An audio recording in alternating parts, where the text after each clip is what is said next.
Assalamualaikum warahmatullahi wabarakatuh. Apa kabar semuanya? Mudah-mudahan selalu dalam keadaan yang baik, sehat walafiat, dan kita selalu diberikan iman dan takwa pada Allah Subhanahu wa taala, dalam arti menjalankan semua perintahnya dan menjauhi segala larangannya. Ya, di sini saya akan menyampaikan materi tentang pendidikan agama Islam dan budi pekerti untuk kelas 10. Ya, langsung saja di bab yang pertama, yaitu aku selalu dekat dengan Allah Subhanahu wa taala.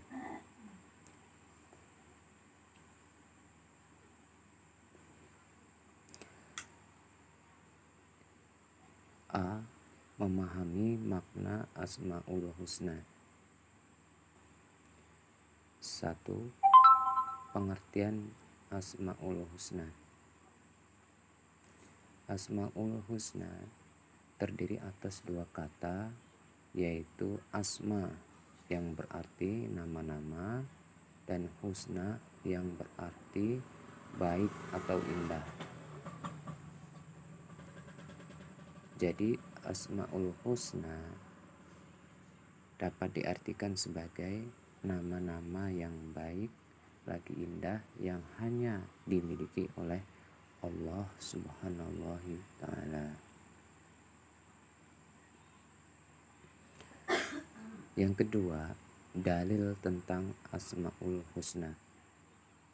A. Firman Allah Subhanahu wa taala dalam surah Al-A'raf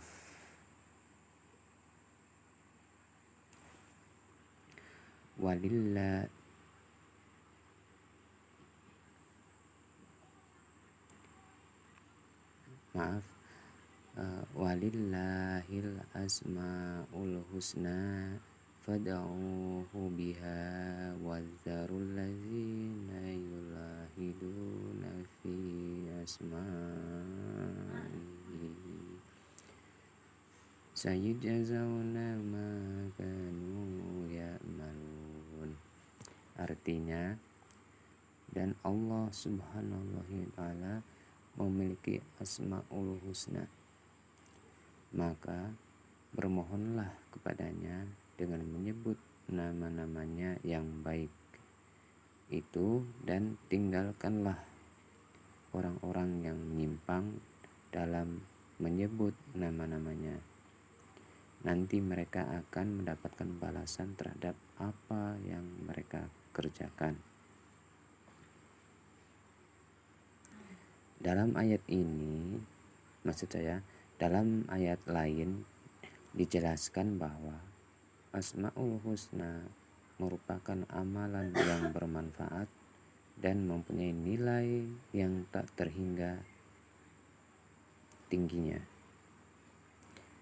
Berdoa dengan menyebut Asmaul Husna sangat dianjurkan menurut ayat tersebut. B. Hadis Rasulullah Shallallahu Alaihi Wasallam yang diriwayatkan Imam Bukhari.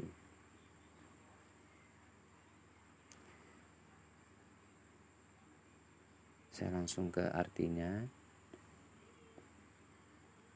Dari Abu Hurairah radhiyallahu anhu, sesungguhnya Rasulullah Shallallahu Alaihi Wasallam bersabda, sesungguhnya Allah Subhanahu wa taala mempunyai 99 nama, 100 kurang 1. Barang siapa yang menghafalkannya, maka ia akan masuk surga.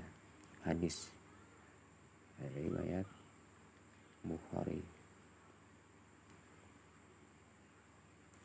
Berdasarkan hadis di atas, menghafal Asmaul Husna akan mengantarkan orang yang melakukannya masuk ke dalam surga Allah Subhanahu wa taala. Apakah hanya dengan menghafalkannya seseorang dengan mudah akan masuk ke dalam surga? Jawabannya tentu saja tidak. Karena menghafal Asmaul Husna harus diiringi juga dengan menjaganya. Baik menjaga hafalannya dengan terus-menerus mensikirkannya maupun menjaganya dengan menghindari perilaku-perilaku yang bertentangan dengan sifat-sifat Allah Subhanahu wa Ta'ala dalam Asmaul Husna. B. Memahami makna Asmaul Husna. Yang pertama, Al-Karim. Secara bahasa, Al-Karim mempunyai arti yang maha mulia, yang maha dermawan, atau yang maha pemurah. Secara istilah, Al-Karim diartikan bahwa Allah Subhanahu wa Ta'ala yang maha mulia lagi maha pemurah, yang memberi anugerah atau rezeki kepada semua makhluknya. Dapat pula dimaknai sebagai zat yang sangat banyak memiliki kebaikan, maha pemurah, pemberi nikmat dan keutamaannya, baik ketika diminta maupun tidak. Hal tersebut sesuai dengan firman-Nya.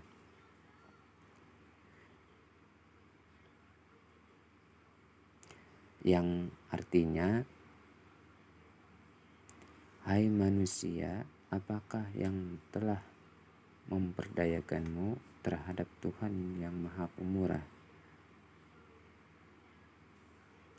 Al-Karim dimaknai maha pemberi karena Allah Subhanahu wa Ta'ala senantiasa memberi, tidak pernah terhenti pemberiannya. Manusia tidak boleh berputus asa dari kedermawanan Allah Subhanahu wa Ta'ala. Jika miskin dalam harta karena kedermawaannya, karena kedermawaannya tidak hanya dari harta yang dititipkan, melainkan meliputi segala hal. Manusia yang berharta dan dermawan hendaknya tidak boleh sombong, karena telah memiliki sifat dermawan karena Allah Subhanahu wa Ta'ala. Allah Subhanahu wa Ta'ala tidak menyukai kesombongan.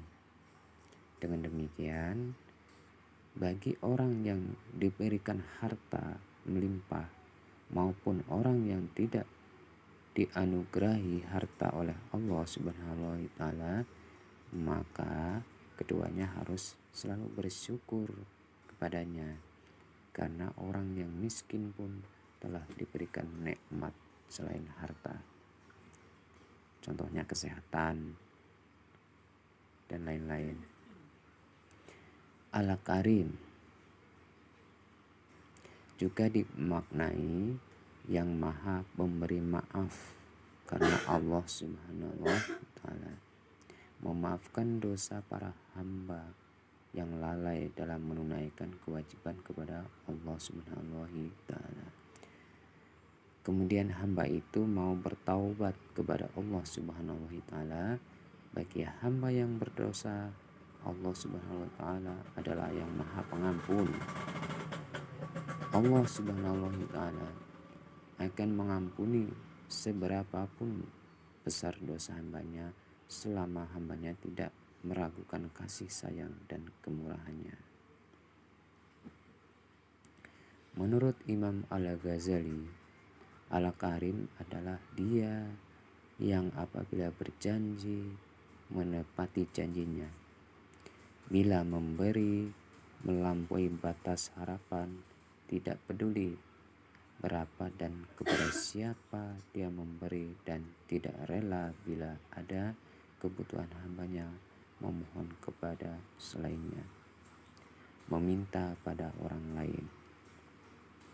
Dia yang bila kecil hati menegur tanpa berlebih, tidak mengabaikan siapa yang menuju dan berlindung kepadanya, dan tidak membutuhkan sarana atau perantara.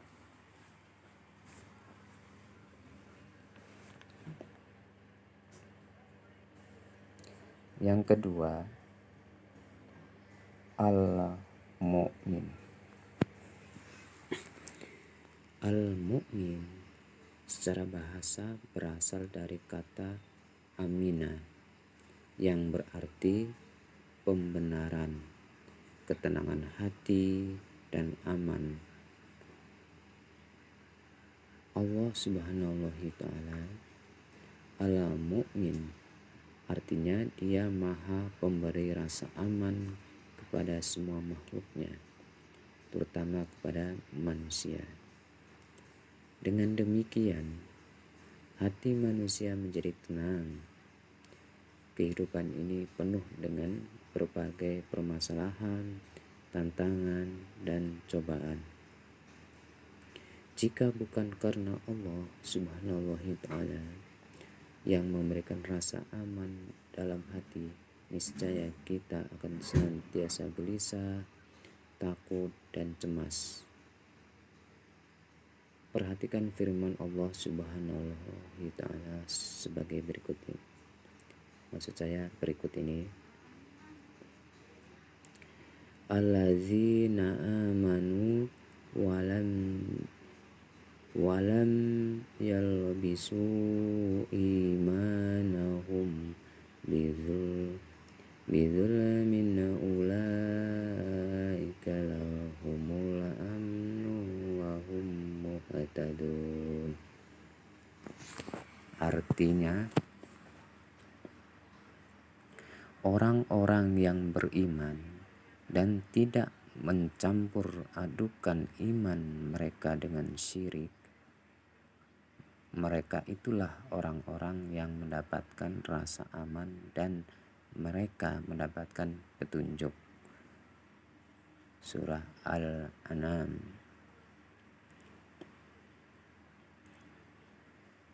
Ketika kita akan menyeru dan berdoa kepada Allah Subhanahu wa ta'ala dengan namanya Al-Mu'min, berarti kita memohon diberikan keamanan, dihindarkan dari fitnah, bencana, dan siksa. Karena dialah yang maha memberikan keamanan, dia yang maha pengaman. Dalam nama Al-Mu'min,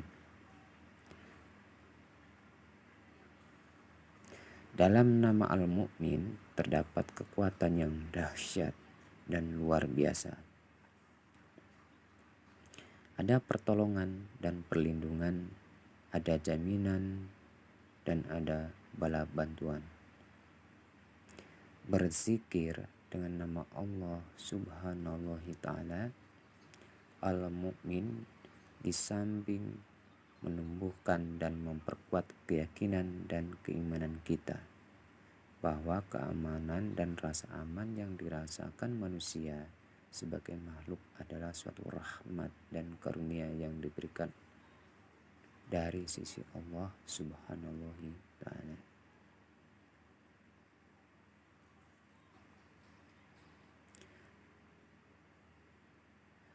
Mengamalkan dan meneladani Asmaul Husna Al-Mu'min artinya bahwa seseorang yang beriman harus menjadikan orang yang ada di sekelilingnya aman dari gangguan lidah dan tangannya.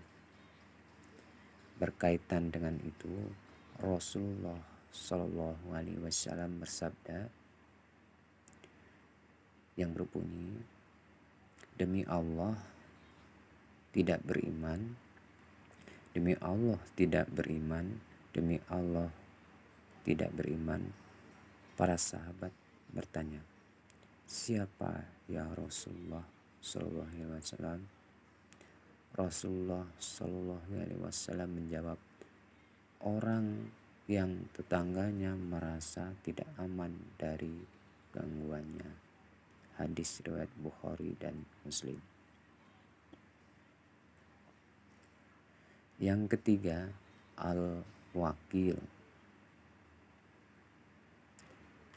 Kata al-wakil mengandung arti maha mewakili atau pemelihara. Al-wakil yang maha mewakili atau pemelihara, yaitu Allah Subhanahu Ta'ala, yang memelihara dan mengurusi segala kebutuhan makhluknya, baik itu dalam urusan dunia maupun urusan akhirat. Dia menyelesaikan segala sesuatu yang diserahkan hamba-Nya tanpa membiarkan apapun terbengkalai. Itu yang ketiga, al-wakil. Ya, cukup sekian pembahasan materi pada hari ini.